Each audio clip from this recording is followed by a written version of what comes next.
Two very cunning methods were used in this alleged fraud. One was accomplished by drawing more money than was needed to pay the staff's wages and siphoning off the extra cash. The second, by paying for non-existent goods, supposedly supplied by a fictitious company, for tuna fabrics, the money in fact being paid into a bank account controlled by the accused. There is evidence which cannot sensibly be disputed that it was the accused, Mrs. Miranda Buckingham, who perpetrated these premeditated and systematic frauds. I call Mr. Samuel Joseph. The case which you are about to see is fictional. The procedure, however, is legally accurate. The characters are played by actors, but the jury is selected from members of the public. Miranda Buckingham, part-time bookkeeper at Josidora Fashions, is accused of the theft of over £100,000 from her employer, Samuel Joseph, and of attempting to pervert the course of justice. Take the book in your right hand and read aloud the words on the card. Mr. Joseph is blind. Oh. Oh, I'm sorry. Repeat after me. I know the words. I swear by Almighty God that the evidence I give shall be the truth, the whole truth, and nothing but the truth. Would you like to sit down, Mr. Joseph? No, I'm perfectly fit, thank you. Mr. Joseph, what is your full name and address? My name is Samuel Joseph. I live at Barley's, Shepston Village, near Fulchester. I believe you have for many years been in business manufacturing clothing. Yes, sir. And you are still in that business? Yes, madam. You trade under the name of Josidora Fashions and you have a factory in Fulchester. Yes, sir. Do you know the accused, Mrs. Miranda Buckingham? Don't I have? You mean yes? Yes. For how long have you known her? Well, my LD, that's Dora, not Dutch. We became acquainted with Mickey, that's Mrs. Buckingham, when we came to Shepston Village in 1971. She was one of your neighbours? Yes, she was in the family way, and her husband was gadding about, and Dora thought that she looked lonely. Dora is your wife? Was. She passed away 2 months ago. Oh, I'm very sorry. Oh, don't trouble yourself, sir. Death is one of the facts of life, isn't it? Quite. Thank you, Mr. Joseph. Can you just tell us this? In what kind of style did Mrs. Buckingham live? Oh, a very nice one. The house was worth, well, the better side of 70 grand even then, and she was always beautifully turned out. Not one of your 10-knicker Josidora Fashions jobs, but the very latest Bond Street exclusives, and never the same one twice. Excuse my asking this, Mr. Joseph, but how long have you been blind? Since 1968, madam. So what you have just told us was in fact told to you by somebody else. Your wife, perhaps? Yes, madam. Well, you may find this difficult, but would you try to confine your evidence to things that you yourself heard, and not hearsay? Yes, but I don't think that you'll find that anything that I've said so far would be wrong. Possibly not, but we have to stick by the rules. Yes, madam. Yes, Mr. Lawton. Mrs. Buckingham, then, at the time when you first met her, appeared to be nicely set up. As nicely set up as a young woman could be who was 4 months pregnant and whose husband was sleeping with a village publican's wife, yes. I meant financially.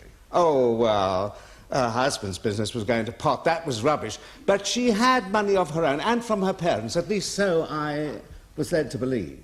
So, did you and your wife become friendly with the accused? Yes, but you must understand, when Dora and I got married, we couldn't afford children, and later, when we couldn't have them. So, what with being childless, and Dora being allergic to dogs, and me being allergic to cats, well, we were a sort of deprived elderly couple, and it got so that Dora began to think of Mickey like her own daughter, and so help me, so did I.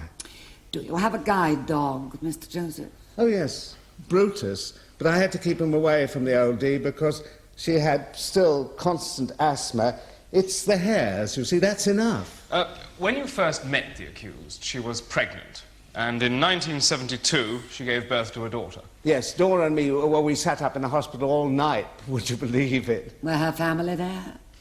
Well, her father was ill with what turned out to be a terminal illness, and her mother, who's a good woman by all accounts, well, of course, she was with him. And her husband? I nearly forgot about her husband. According to local gossip at the material time, he and the publican's wife were, well, to put it in the vernacular, humping away in the back of his car parked in Shepley Wood. Graphically put, Mr. Joseph. After the child... By humping, you mean having sexual intercourse? Yes, madam. Mm-hmm. After the child was born, what was the situation? Well, she was depressed. She was on tranquilizers. Her husband was shacked up with the publican's wife in a flat in Fulchester. We thought she needed something to take her mind off things, to take her out of herself. So what did you do? Well, my bookkeeper was retiring, so we suggested she came into the office for a couple of days a week to do the books, and Dora would look after the baby. Did she have any experience in bookkeeping? No, madam, but not all women are just pretty faces, and I didn't think she'd have much difficulty in picking it up. And, as we now all know, she didn't. Thank you, Mr. Lawton. And she agreed to your suggestion? Yes, well, there's a lot going on in the factory and the office, people coming and going. It can be quite a lot of fun. Who was the bookkeeper who was retiring? His name was Forbes, Jimmy Forbes. He's since passed on, but no doubt he's still arguing at the gates. He's definitely not inside them, that's for sure. So did Forbes show her how to keep the books? You can say that again. Now, let's be quite clear about this. The accountants, Vine, Mishkin and Company, carried out a thorough examination of your books last year. And did the books show discrepancies over a period of 10 years amounting to... £198,490. Quite. But for the period from 1968 to 1972, these discrepancies could not have been the work of the accused. No, I had come to that conclusion myself, Mr. Lawton. Great minds... So the inference must be that for that period they were the work of Mr. Forbes. Who has since passed on, insolvent, having blued the lot. If that's right, Mr. Joseph, he made off with only £66,740 of the money. Only £66,740. There's a woman speaking. I take your point, Mr. Joseph. I was speaking comparatively. Well, it may be peanuts to Tina Onassis, but it's certainly not pocket money to me. No. Thank you, Mr. Lawton. Mr. Joseph, what of the methods adopted by the accused? Oh, Your Honour, this really is going too far. Yes, Mr. Campbell. One of the questions the jury has to decide is whether, if there were these discrepancies, the accused is responsible for them. Yes. Very well, Your Honour. The method adopted during Mr. Forbes' time was continued with the addition of another method after his time, if the accountant's report is right. Yes, he not only taught her how to do the books, he also taught her how to cook them. Perhaps she paid him a percentage for the use of his patent method for cheating employers. That will do, Mr. Joseph. Oh, I'm sorry. Just answer the question. Sorry, ma'am. Yes, Mr. Lawton. Will you just explain, Mr. Joseph? Mr. Forbes and subsequently the accused were solely responsible for, amongst other things, preparing the wages and keeping the wages books. Yes, sir. They calculated each employee's gross wages and the insurance and the tax to be deducted. Yes, then they made out a cheque for cash, held my hand to make certain I was signing in the right place, and went off to draw the money from the bank. And then they paid the net wages to the staff, put the money due as tax in a special account, and pocketed the difference between the gross wages and the amount that they had in the book. Neat, wasn't it? Now, if all she wanted was an extra £5,000 a year, all she had to do was to add an extra 50p to each of the wages. That is, 200 times 50 times 52, 5,200, £5,200 a year. And if the cost of living rises, that is the cost of Zandra Road stresses, all she had to do was to add another 50p. Not bad for a pretty face, eh?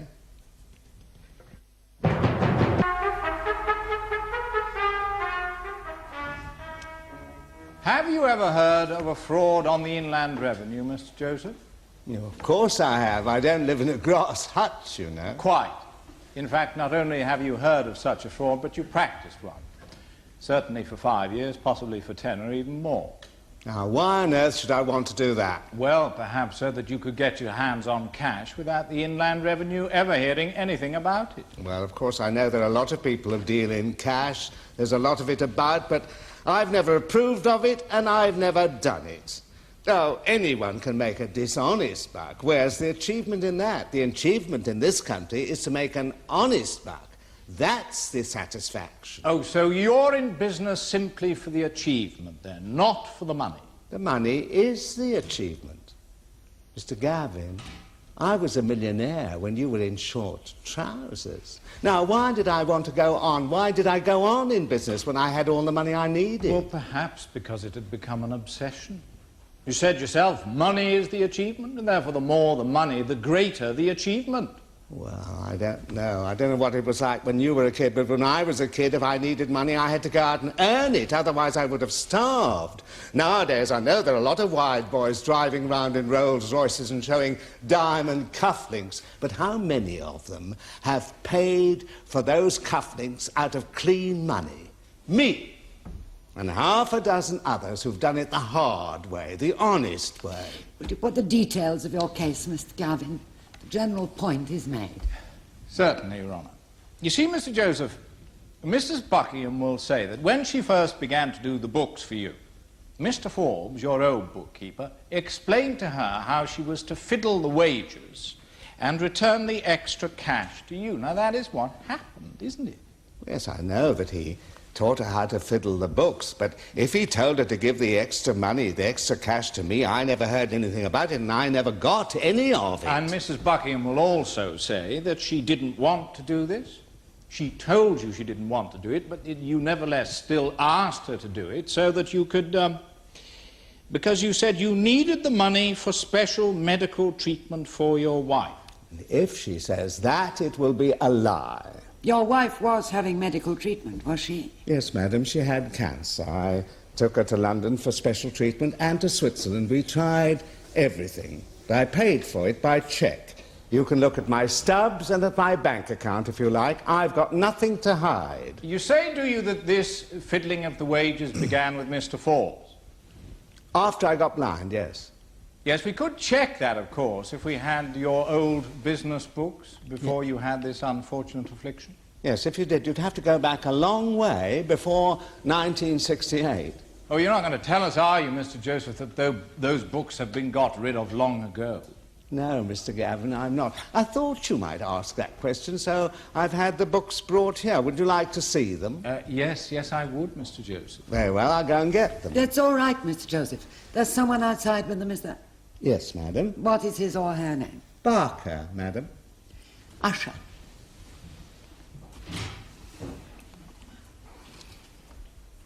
Shall we wait, or move on to another topic? I would prefer to wait, Your Honour. Very well.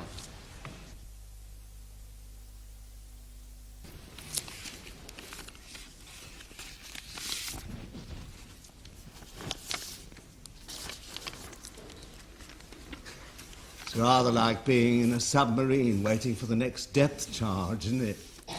Outside my experience, Mr. Joseph. Born in another era, you might well have been a submarine captain, madam, so you'll never know if you've missed your vacation. Well, such is life. I don't think I've missed it, Mr. Joseph. Nor do I, madam. I was only joking.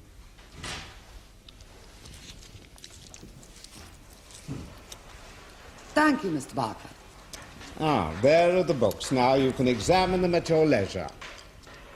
Yes, I see. Perhaps, Mr. Barker, if you could put that trolley over by my instructing solicitor, he could have a look at them. In the meantime, you will proceed with your cross-examination. Yes, Your Honour. Thank you, Barker. Keep close to them, won't you? It wouldn't do to lose any of those books, would it? Yes, Mr. Gavin. Yes. Now, Mr. Joseph, as I said, Mrs. Buckingham objected to taking part in this fiddle, but you persuaded her. All lies. Oh, quite. I mean, I know that's what you say, but what I must put to you is that, not content with that, you then invented another fiddle. Payments to a non-existent company, namely Fortuna Fabrics Limited, with the intention that the payments be returned to you.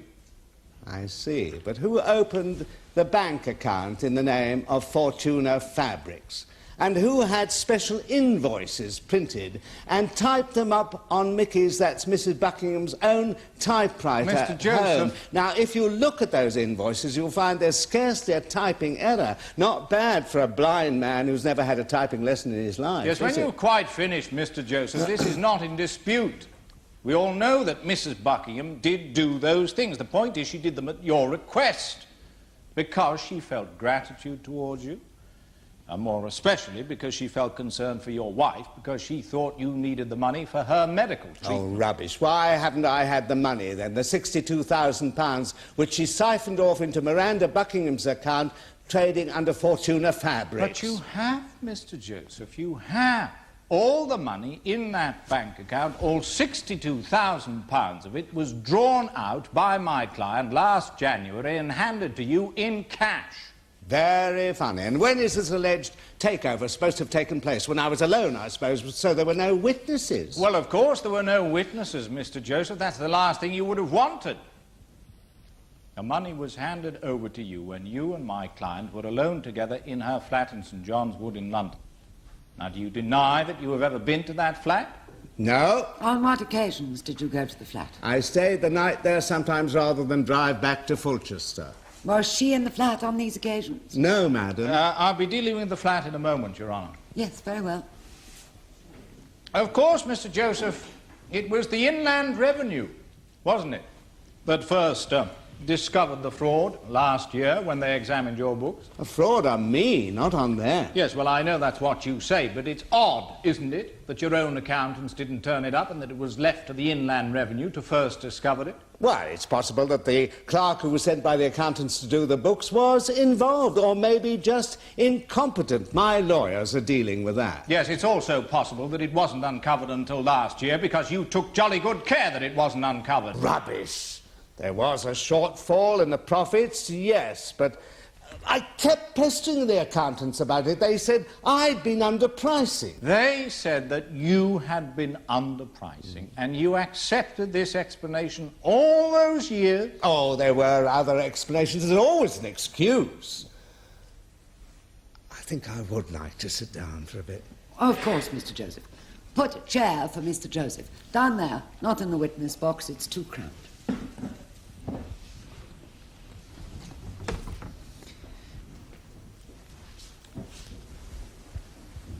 All right, Mr. Joseph. Thank you. Now then, Mr. Joseph, one of the mysteries of this case is why you say my client would get involved in this sort of thing when she had ample money to support herself. Ah, perhaps it was some sort of obsession, was it? But as far as you knew, she had ample money to support herself. Oh, yes. Dora and I kept telling her if she ever needed any money, she was only to ask, but she always said she had all she needed, most of it mine. Mr. Joseph, it is for the jury to decide whether or not the accused took your money. Yes, but I mean, why should she take the risk of tiring herself by asking, when all she had to do was to put her hand in the till? Mr. Joseph. I'm sorry, madam. Yes, Mr. Campbell. Now, let's come to these alleged threats, uttered, so you say, by my client to try and make you change your evidence. Well, she said, after the magistrate's court and after the committal proceedings, she said that if I went ahead, she would say it was all a tax fraud by me and that I had used her flat for sex with prostitutes. She thought I wouldn't like that because of Dora and because Dora was so ill, but of course I told Dora all about it and she just laughed, as I knew she would. Dora and I never had any secrets from each other. And we never betrayed the other's trust. Mr. Joseph, all my client said was that if it went on, she would have to tell the truth, which was that she had helped you with this cash fiddle at your request, just as she had lent you her flat at your request, without any questions asked. She never said a thing to you about sex and prostitutes because she had no idea what you used the flat for. I used it for sleeping in. Sometimes when Dora had to go to hospital for treatment and stayed overnight. You can ask Barker if you don't believe me. You see, Mr. Joseph, I must put it to you that in March of last year, for some reason which my client did not at the time understand, you and your wife abruptly broke off all relations with her, and that since then you have shown her nothing but hostility, culminating in these charges trumped up to save your own scalp from the Inland Revenue. Yes! And for a perfectly good reason which your client knows only too well.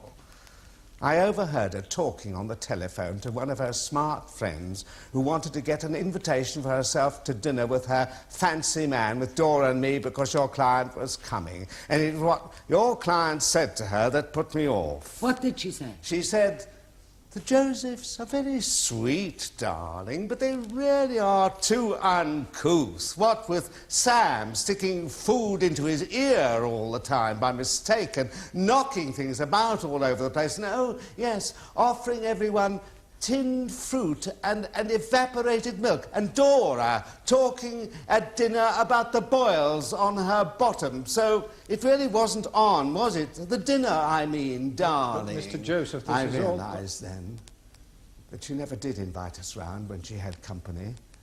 And I told her we weren't forcing ourselves on her. And I told her straight to get her fanny off my swivel chair and get out of my sight in case the plastic upholstery upset her and perhaps made her ill.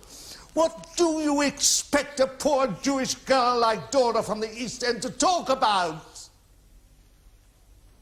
One thing that Dora had, but your client hasn't got, is heart. And what Dora talked about were the things that were happening to her. And if she talked at dinner about the boils on her bottom, it's because they were there and she was sitting on them. And it takes courage to talk about the boils on your bottom when you've got cancer of the breast. Anyway, I don't suppose she's the only person, the only woman with boils on her bottom. Mr. Joseph, there's no need to stand. I'm sorry, madam. I got upset. One last matter, Mr. Joseph. You express scorn for people who deal in cash. Yes? And yet you paid my client in cash, didn't you? £10 a week, no stamps, no PAYE. Oh, pin money. You'll have to ask my accountants about that. I gave it to her probably personally, myself, after tax, as a gift. Thank you, Mr. Joseph. No further questions. Mr. Lawton. No re-examination, Your Honour. May I go now, madam? My dog will be waiting for me. Yes, Mr. Joseph, you may go. At least, for the present. Thank you, madam.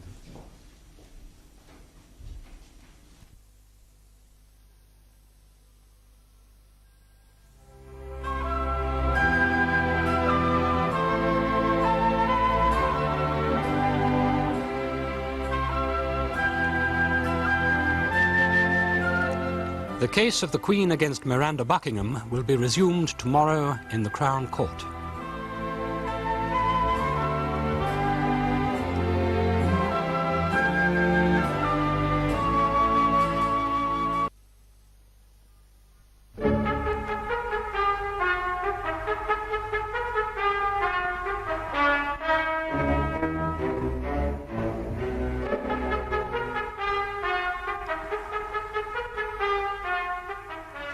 The case which you are about to see is fictional. The procedure, however, is legally accurate. The characters are played by actors, but the jury is selected from members of the public. Miranda Buckingham has been charged with stealing over £100,000 from a blind businessman, Samuel Joseph, who had befriended her, and with concealing the thefts by falsifying the books and accounts. Today, the second day of the trial at Fulchester Crown Court, Richard Buckingham, her former husband, has just been called to give evidence against her. I swear by Almighty God that the evidence I give shall be the truth, the whole truth, nothing but the truth. You are Richard Leavesley Buckingham. That's right. And what is your home address? The Star and Garter, Fulchester. That's a public house, is it? Yeah. Are you the licensee of it, or do you simply live there? No, I own the license jointly with my wife. You're married again? Yeah. A lady who was formerly the wife of the publican in Shepston Village. Yes, her divorce came through in 1977, then we got hitched. I see. Now, Is it right that you were married to the accused on the 12th of June, 1966? Uh-huh. And there is one child of the marriage, Sally, who was born in 1972 and who is therefore now 7. That's right. And you were divorced from the accused on the 15th of July, 1974. Yes. In which proceedings it was the duty of both yourself and the accused to make a full and frank declaration to the court of your financial resources. Right. And which you both did. Certainly. Now, it has been suggested that the accused, after your divorce, still had ample means of her own. The implication being that it would be absurd, therefore, for her to become involved in these alleged offences. Would you agree with the proposition that she had ample means? No way. No way would I agree with that. I mean, by that time, she had blown a whole pile of the cash she'd inherited from her grandmother, plus most of her parents' cash as well. Her mother is still alive, is she not? Too right she is. Well, was your position financially rosy? In no way. My company had the liquidators in. We had debts of over 40 grand. Plus, there was 4 grand arrears on the house mortgage. I mean, the bailiffs were literally knocking at the door. I mean, literally. And the mother of the accused was no longer able to help her financially? You must be joking. She'd bled her old mum absolutely dry. Dry as a bone in the desert. Have you ever been in a desert, Mr. Buckingham? Well, as a matter of fact, no. How do you know what her mother's financial position was? Well, we had a conversation about the house. We? Yourself, your mother-in-law, and the accused? Yeah. About the former matrimonial home, the old coach house, Shepston Village? That's the one. Well, go on. Well, the mortgage was for near enough 30 grand, which neither of us could exactly afford at that moment in time.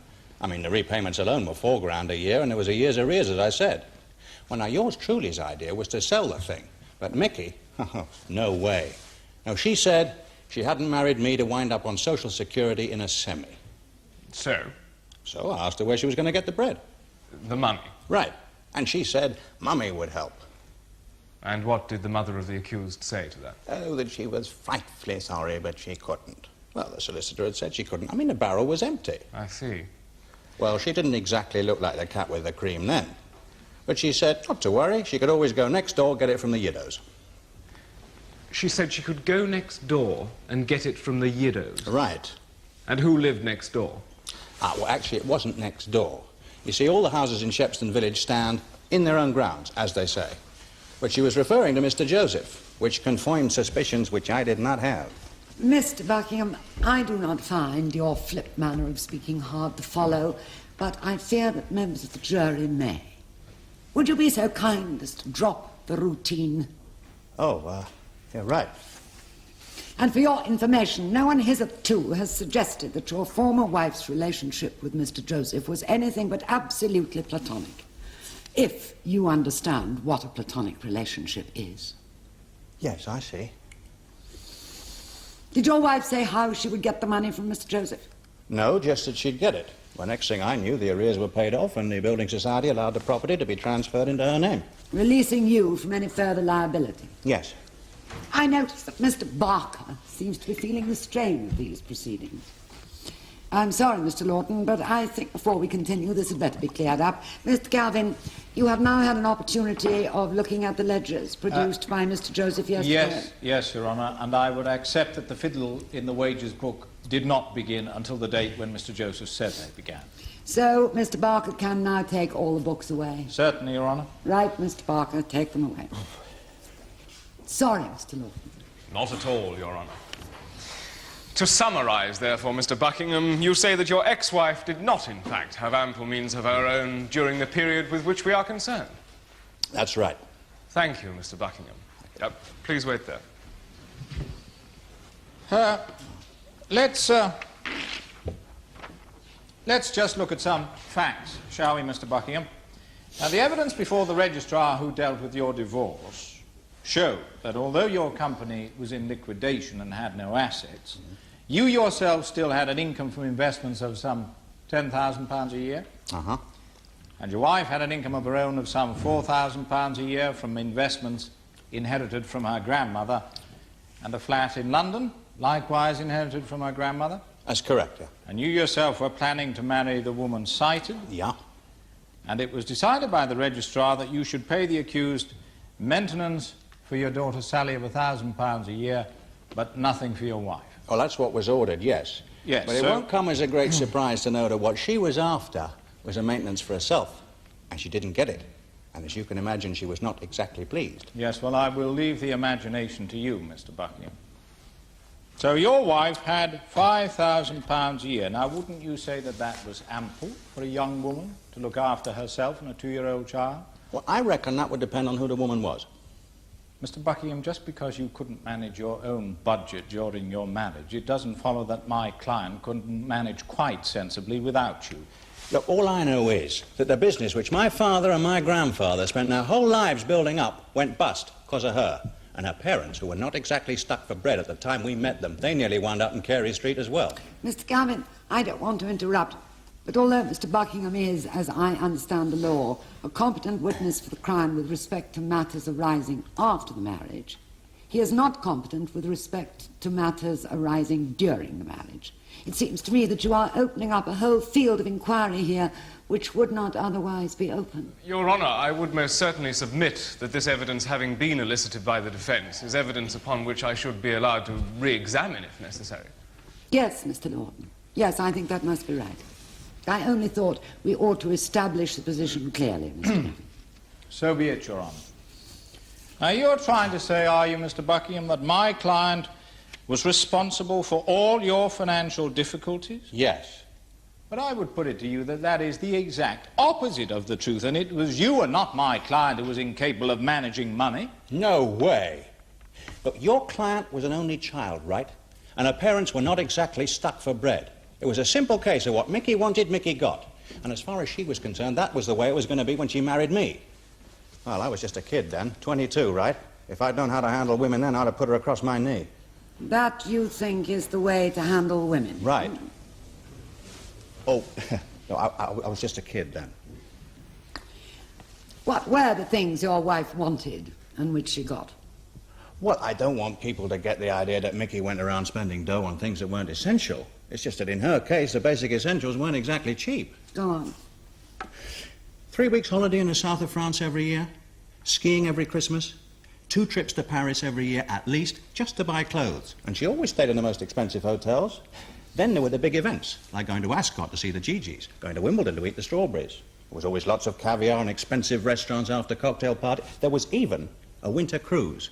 And she always carried a great stack of banknotes in her handbag. In fact, the very pattern of life which you practiced before you'd even met her, isn't that right? Yeah, but I was a bachelor. And which she adopted after she married you. No way. It was a style which she adopted before she married me. Mr. Buckingham, you've told us that at one time Mrs. Buckingham's parents had plenty of money, but by the time of the divorce, she had bled them dry. Her father was dead by then? Yes, 1973. Had his estate been wound up at the time of the divorce? Well, I don't know. But there wasn't much to come. I mean, she said that in the affidavit in the divorce. Anyway, he'd already lent us more than he could afford. Did your wife know this? Sure. She was always the one who asked for the money. Yes. Yes, Miss Calvin. I'm sorry, but I must return to this suggestion that my client was in some way responsible for the failure of your company. Too right she was. The truth is that you spent so much of your time water skiing and shooting and playing around that you never even attended to the business. And when you did, you proved yourself a totally incompetent manager. Well, I'm managing the biggest public house in Fulchester at the moment, and the brewery seems satisfied. Yes, you're not managing it on your own, are you? No. With Cynthia, my wife. Yes, a lady a little older than yourself? Yes. Who for 20 years was married to a publican and has a wealth of experience in the managing of pubs? Yes. Yes. You see, the facts speak for themselves, don't they, Mr. Buckingham? You went to public school, you left at 16 with 3 O-levels. And so did my grandfather, who founded the business. He left school when he was 12 and he had no O-level. Yes, you didn't go to university. You didn't attend management or business courses? No, and neither did my grandfather. Yes, well, that was 1879 and not 1979, wasn't it? Well, so what? So what? I will tell you, Mr. Buckingham, when your father died in 1970 and you became managing director at age 26, within 3 years, the multi-million-pound business, which had been going for 100 years, is bust. And yet you persist in suggesting that this was solely the result of my client's alleged extravagance. Well, I'm not the first guy to be ruined by a woman. And I don't suppose you'll be the last to blame a woman for his own shortcomings either, Mr. Bucky.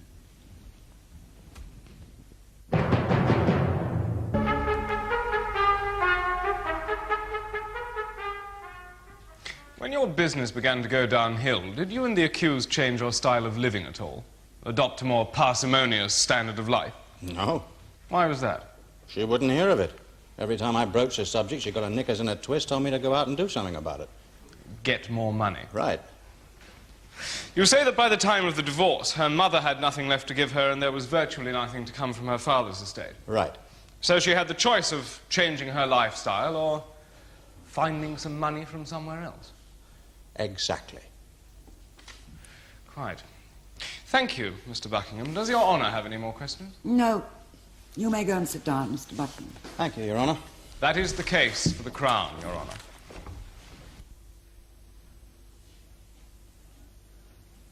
I think you'll have to tell us a little bit about yourself, Mrs. Buckingham. It's right, isn't it, that you're an only child?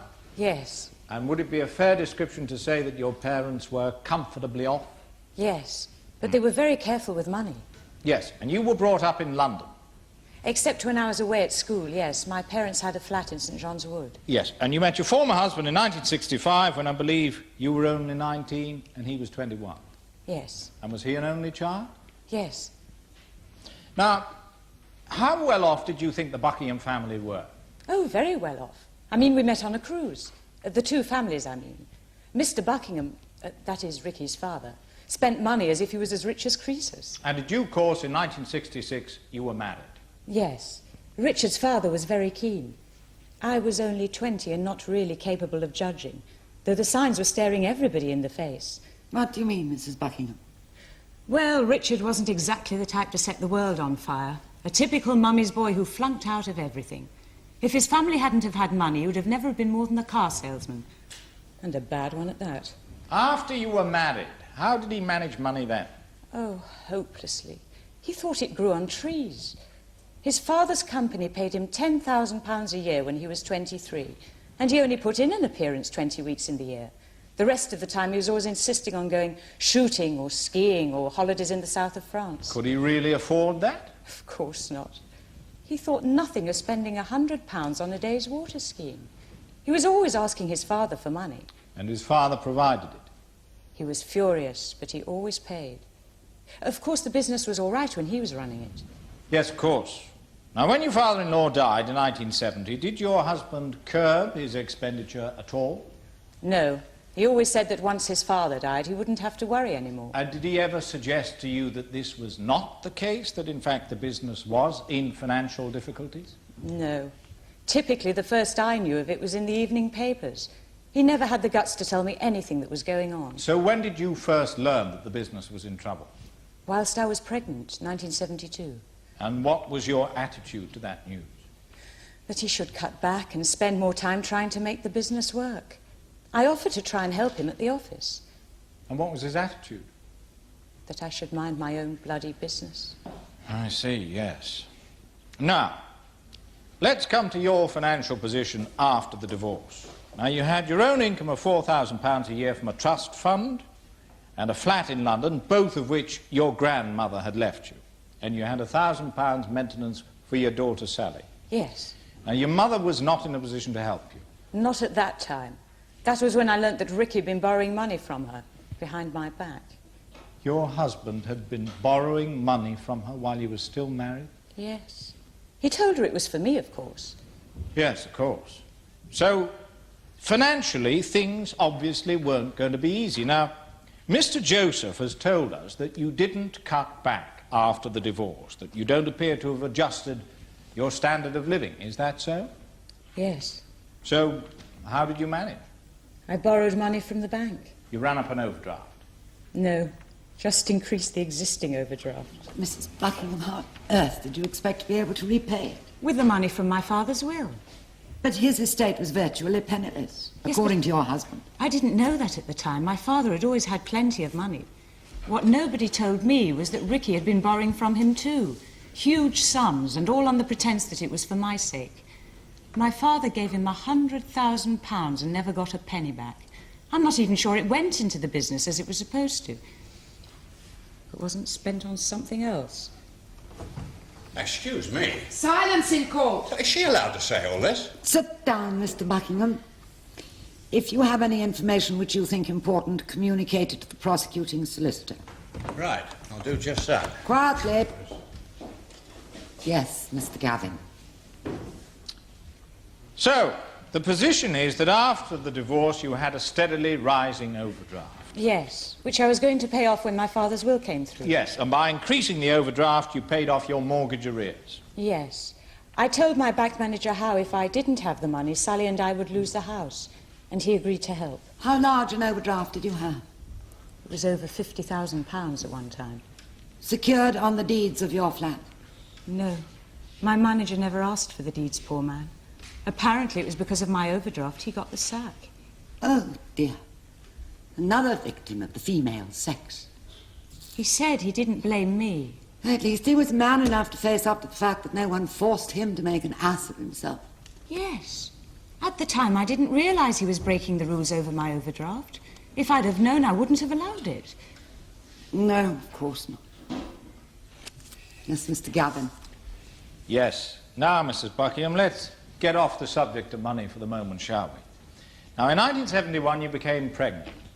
Yes. Now, at that time, was the marriage still, shall we say, running smoothly? Well, Ricky was staying out late, and he was away a lot. And he was drinking a lot. That was awful. I thought it had to do with the business. Of course, at the time you had no inkling of any financial difficulties. No. In fact, the business was already on the brink of disaster, and he'd already taken up with his Cynthia.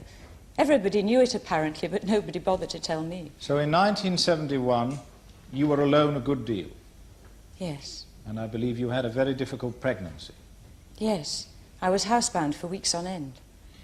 And was it at that time that you came to know Mr. and Mrs. Joseph? Yes. Well, they'd been living next door for quite a while, but I'd never met them. And then one day Dora came round with some chocolates and introduced herself.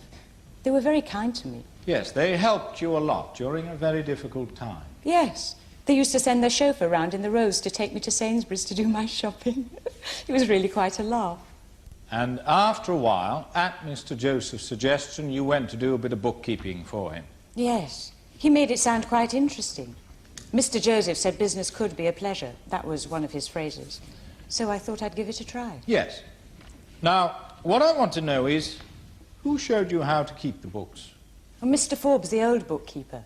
We did them together for a month and then he left. Yes, and after he'd gone, did you keep the books just as he'd shown you? Yes. Now, tell me about the wages. Well, we used to draw the wages from the bank, only more than we should have done, and we gave the extra to Mr. Joseph. Did anyone tell you to do that? Yes, Mr. Forbes. Did you think that might be wrong? Well, I didn't think it really mattered. I mean, anyone who can does things like that, don't they? I mean, shopkeepers, waiters, anyone who deals in cash. That is your experience, is it, Mrs. Buckingham? Well, no, just the impression I get from talking to people.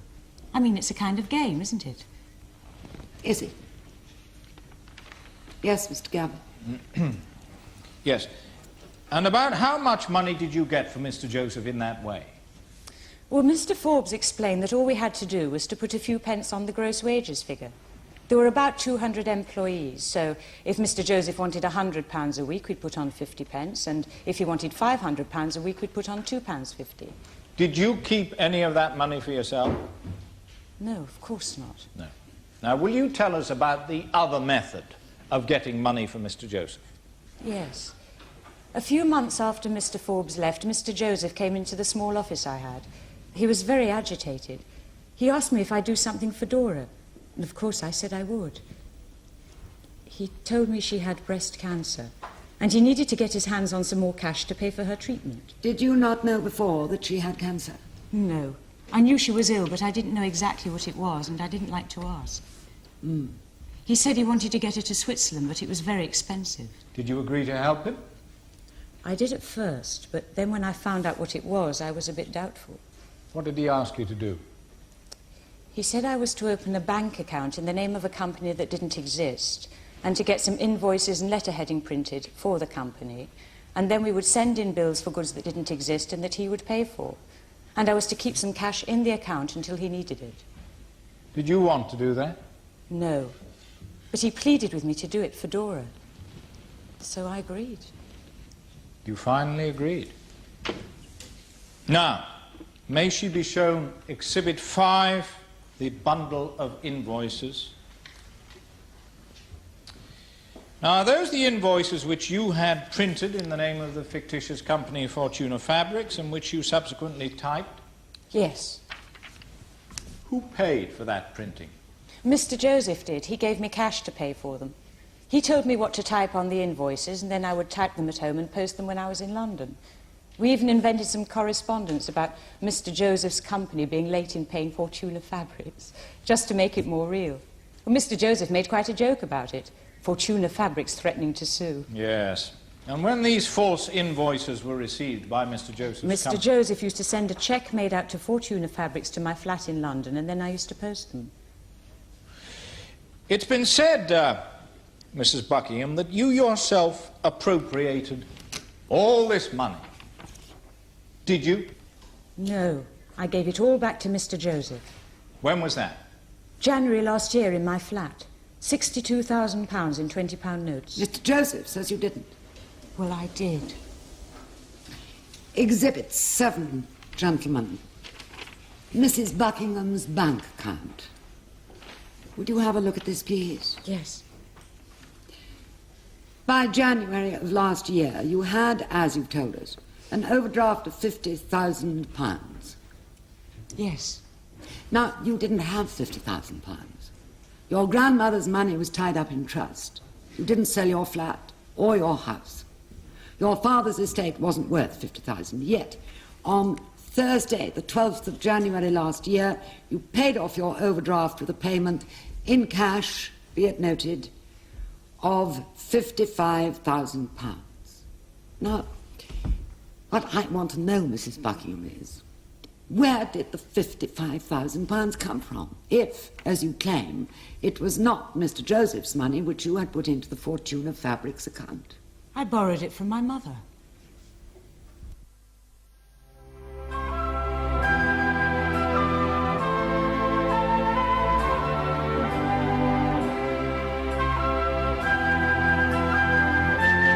The case of the Queen against Miranda Buckingham will be concluded tomorrow when the jury reaches its verdict.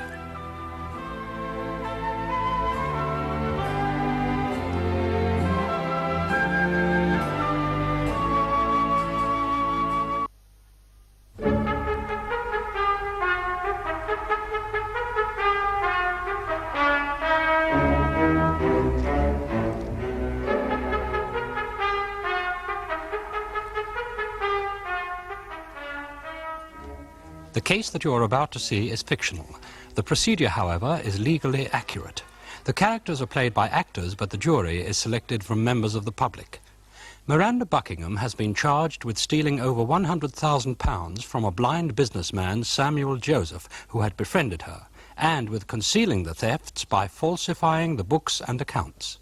Today, the last day of the trial at Fulchester Crown Court, she is continuing with her evidence. Mrs. Buckingham, I think it will be suggested by the prosecution that in order to get Mr. Joseph to sign cheques made out to this fictitious company, Fortuna Fabrics, you told him that they were made out to other companies for salaries, for oil, for heating and such like. Now, did you do that? No. But you did make out the cheques to Fortuna Fabrics. When he told me to, yes. And you put the cheques in front of him and guided his hand so that he would know where to sign. Yes. Well, I had to anyway. He was blind. So that it would have been quite easy to tell him a cheque was made out for one company when it was, in fact, made out for another. Yes, I suppose it would. But that never happened. Now, two more matters, Mrs. Buckingham. You've told us how kind Mr. and Mrs. Joseph were to you. Now, was there a time when that attitude towards you changed? Yes. When was that? Last year, about March. What happened? Well, Mr. Joseph phoned me at my home one day and told me not to go into the office anymore. Can you remember the words he used?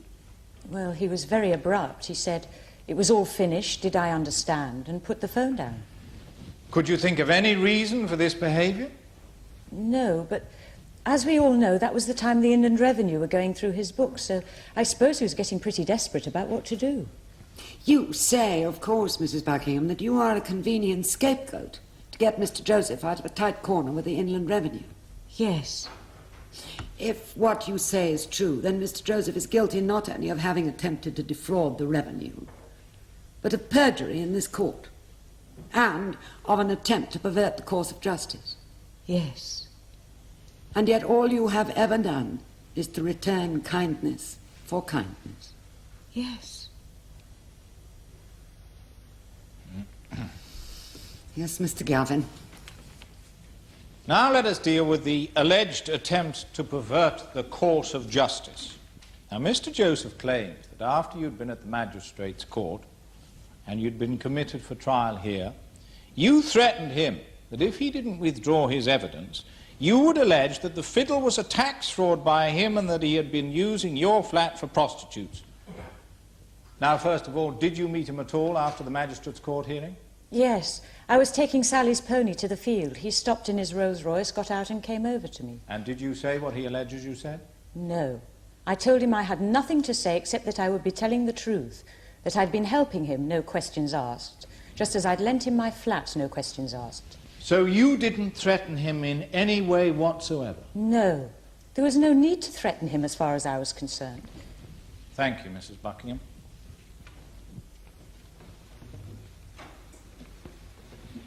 Mrs. Buckingham, your evidence has been a pack of lies from beginning to end, hasn't it? No, Mr. Lawton. I have told the truth. You still maintain that Mr. and Mrs. Joseph turned against you last year for some reason which you cannot fathom? Yes. When in fact, Mrs. Buckingham, in March of last year, Mr. Joseph heard you making unkind remarks about him and his wife, did he not? And he confronted you about it. No. That really just shows what a colourful imagination he must have. Well, Mr. Joseph did have a habit of offering dinner guests tinned fruit and evaporated milk, didn't he? Had you noticed that? I had, yes. Was that the standard of cuisine enjoyed by the circle of friends in which you moved? Well, no. And Mrs. Joseph was a very plain-speaking woman, was she not? Call a spade, you mean, yes. And she did have the habit of talking about things at the dinner table which would not have been acceptable in your circle of friends, like the boil on her bottom. She did, yes. Did you despise Mr. and Mrs. Joseph? No, of course not. They were very kind people. At least I thought so at the time. It takes all sorts. Then you did regard them as a different sort to yourself? Well, yes, I mean, it's obvious. Well, they hadn't had all the advantages. Of a public school education and a finishing school in Switzerland, you mean? Yes. Did you not have a discussion with your friends about them on the phone? A discussion which Mr. Joseph overheard? No, that's all colourful imagination. He's a very resourceful and imaginative man. You say that you did not appreciate that your father had been lending your husband money. Yes. Well, you knew perfectly well, didn't you? It was your answer to your husband whenever he said he was short of money. Go and ask Daddy. No, that is not true. Ricky was too cowardly to tell me what was going on. What was going on? Well, the business began to go to pieces when his father died. Apparently everybody knew, but nobody told me. Ricky didn't know the first thing about running a business, and there was no Daddy to run to. He was covering up his own inadequacies by asking my parents for money behind my back. You knew about that by 1974. I knew he'd been borrowing money from my mother. I didn't realise Father had been such a fool, too. Well, wherever your father's money had gone, Mrs. Buckingham, you knew by 1974 there was very little of it left. No, Mr. Lawton, I did not. My father had been a very successful underwriter and had had a lot of money. Will you look at this affidavit? That is an affidavit sworn by you on the 20th of June, 1974, is it not? It looks like it. Don't hedge, Mrs. Buckingham. It is, isn't it? Yes. An affidavit sworn for the purposes of the financial proceedings following your divorce. Yes. Will you look at paragraph 6? Yes. Read it, please. I am advised by my solicitor and verily believe that my father's estate is all but insolvent. So, when you told Her Honour and the jury that in 1974 you did not realise there was virtually nothing to come from your father's estate, you were lying to this court, were you not? No. Well, look at the affidavit, Mrs. Buckingham. It says that in plain terms. Yes, but I mean, I couldn't have read it properly at the time. My solicitor just put it in front of me and told me to swear it. You knew you were swearing to the truth of the contents of the document. Yes. Telling us that you cared so little for the truth that you didn't bother to read the document properly. No. Then you did read it? Yes. Then you read paragraph 6. Yes, but I mean, I was so upset over the divorce at the time, I just wanted the whole business finished. I mean, I must have thought it meant something else at the time. You are not one of those women who, for their own purposes, pretend to be too silly to be able to understand forms, are you? No, Your Honour. Yes, Mr. Lawton. I'm obliged, Your Honour. Mrs. Buckingham, we know that on the 9th of January, 1978, you drew from the Fortuna Fabrics account £62,000 in cash. You don't deny that? Of course not. And on the 12th of January, 3 days later, you settled your overdraft at the bank in Fulchester by a payment which you made to the manager in his office of £55,000 in cash.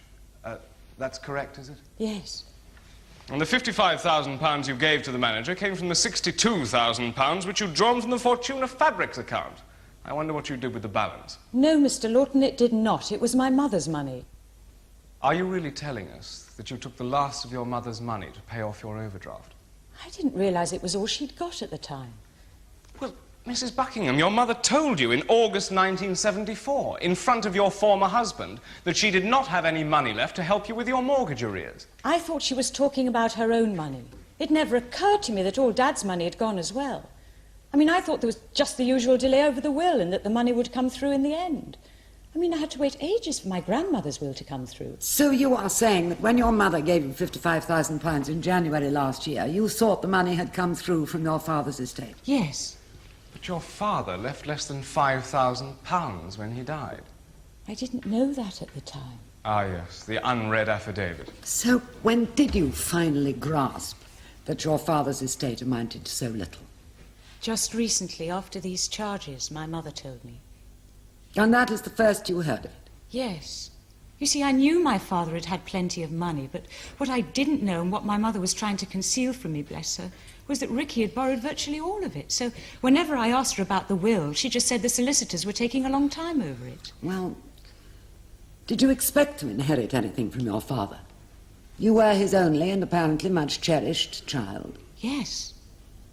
So didn't you find it odd that your mother had her inheritance whilst you did not? Well, I thought the solicitor would get in touch with me later. I mean, I would have expected Mother to be looked after first. I see. Yes, Mr. Lawton.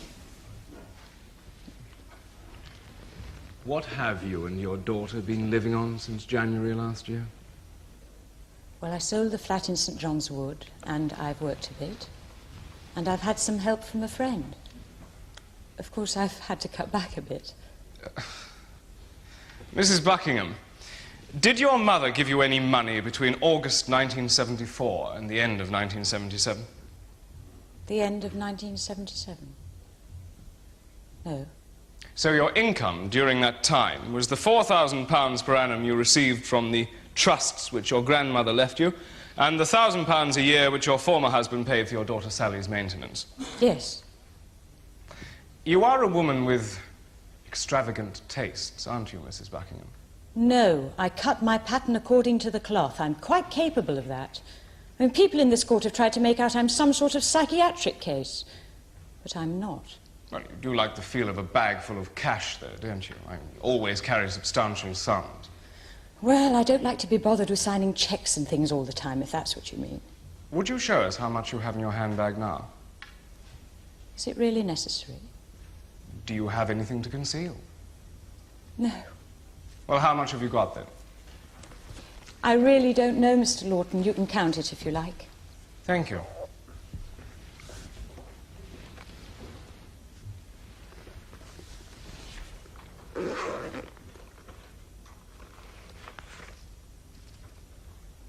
There must be very nearly £500 here, Mrs. Buckingham. Now, what is that for?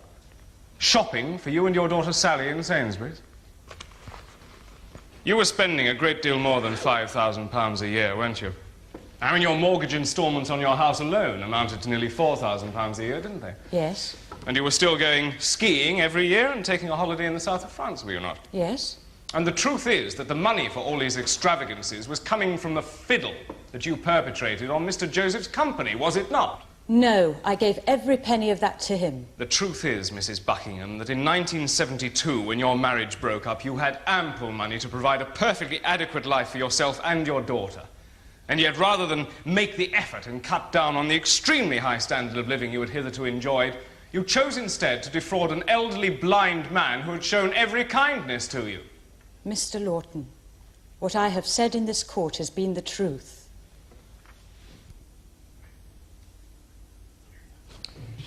Now, Mrs. Wingfield, will you tell us what happened at Christmas 1977? I went to stay with Miranda and Sally for Christmas. Yes. Well, I noticed that Miranda seemed rather strained, so naturally I asked her what was the matter. She said it was money, as usual. Yes. She said she had this overdraft at the bank and that she was going to have to sell her flat to pay for it, but that it would take time. Yeah. Yes. So I said that if it wouldn't take too long, I would lend her the money. And you did? Yes. How much was that? Well, I took everything I had out of the building society and gave it to her. And was that the money from your late husband's estate? Yes. The solicitor gave me a cheque and I put it straight in the building society. And did she repay it? Oh, yes. Miranda's word is her bond. Her father taught her that. Thank you, Mrs. Wingfield. Will you wait there, please? Mrs. Wingfield, did you give the money to your daughter in cash? Oh, yes. £55,000 in cash? Yes, of course. That's what Miranda asked for. Didn't you think it rather odd?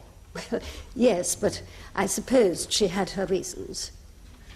Mrs. Wingfield, I don't suppose you have your building society passbook with you, do you? Oh, yes, I have. I noticed that Mr. Joseph brought all his papers into the court, so I brought mine. May I see it, please? Oh, yes, of course. Very thoughtful of you, Mrs. Wingfield.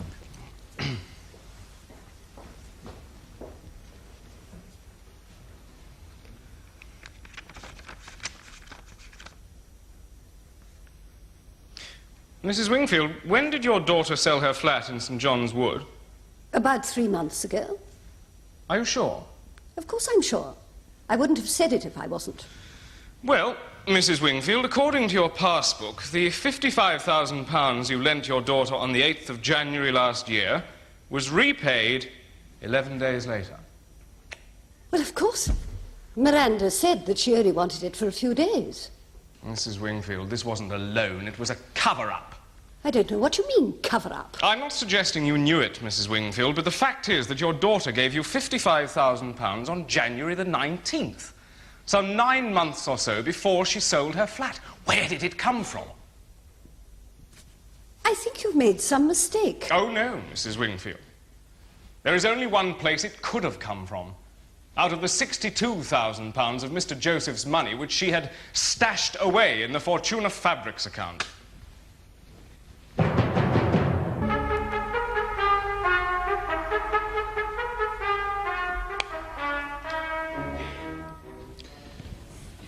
I call Mr. Clive Ransom.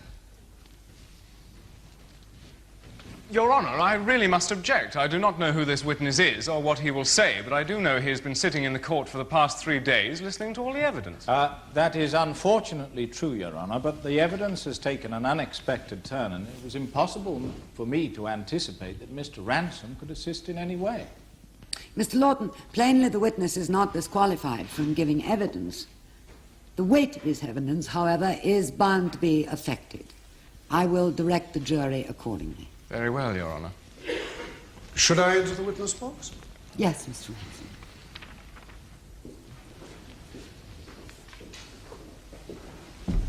Will you take the book in your right hand and read aloud the words on the card? I swear by Almighty God that the evidence I shall give shall be the truth, the whole truth, and nothing but the truth. What is your full name?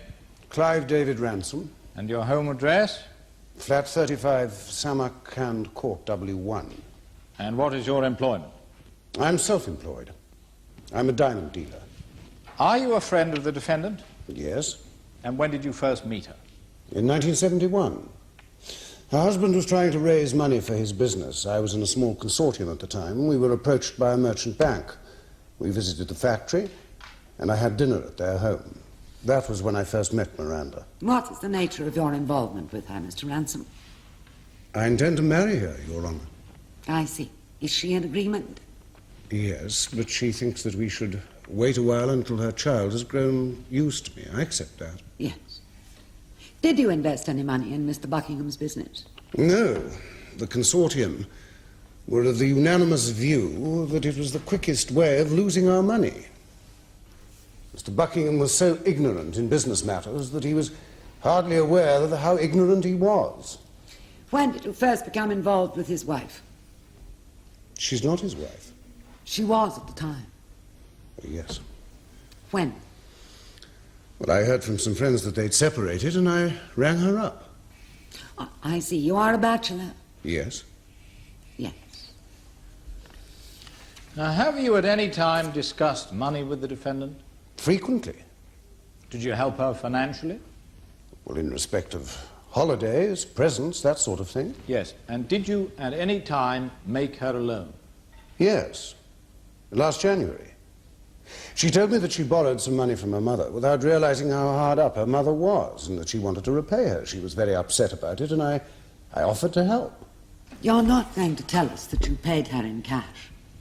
Yes. And where did you get £55,000 from, in cash? Well, it so happened that I'd sold some diamonds that day for cash, and I had the money in my flat. To whom did you sell them? A dealer in Hatton Garden. Name? Clemenson. Ben Clemenson. I have a copy of my receipt here. The sum was £92,500. Did Mrs. Buckingham repay you when she sold her flat? No, I told her to forget about it. To forget about £55,000? Well, it seemed silly if we were going to be married. I trust you will not forget you are under oath, Mr. Ransom. Most certainly not. I repeat, members of the jury, the charges are sample charges because, of course, these frauds were carried out on many occasions over a long period. The first charge relates to what's been called the wages fiddle. There is no doubt that the wage books were falsified. What you must decide is whether this was something done by the accused on her own, the cash being used to maintain her luxurious way of life, or whether, as she alleges, it was really a fraud on the Inland Revenue, instigated by Mr. Josephs, the money being returned to him. The second count relates to the fictitious company Fortuna Fabrics. Again, you have to decide whether this was something perpetrated by the accused on her own as a fraud on Mr. Joseph, or whether, in fact, it was a fraud instigated by Mr. Joseph, in which the accused acquiesced out of affection for Mr. Joseph's wife, who needed expensive treatment for cancer. The third count is one of attempting to pervert the course of justice, and the substance of it is that, according to the Crown, the accused, after she had been committed for trial, saw Mr. Joseph and threatened that if he did not alter his evidence in order to exonerate her, she would falsely allege that the whole thing had been a fraud instigated by him upon the Inland Revenue, and that she would also say he had been using her flat to meet prostitutes. The accused, of course, denies making these or any threats. You have to decide where the truth lies. If these threats were uttered, and uttered for the purpose of making Mr. Joseph give evidence that was not true, you may think that a crime has been committed. Lastly, I remind you that the defense do not have to prove anything, unless the prosecution prove a charge beyond all reasonable doubt. You must acquit the accused of that charge. Will you now retire, elect a foreman to speak for you on your return, and consider your verdict?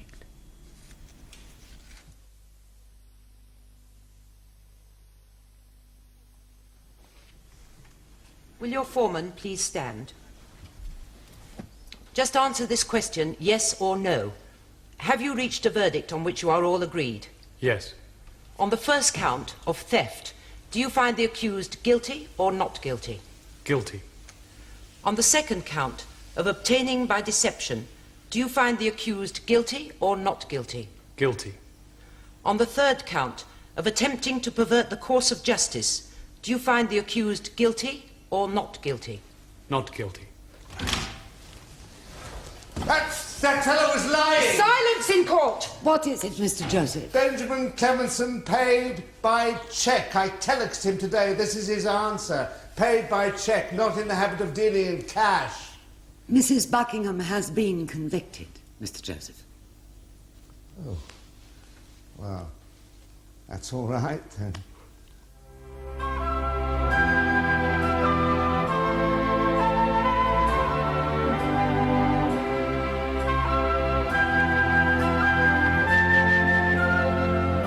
Miranda Buckingham was given 2 sentences of 2 years to run concurrently. A chance for you to join another jury in assessing the facts when our cameras return to watch another case in the Crown Court.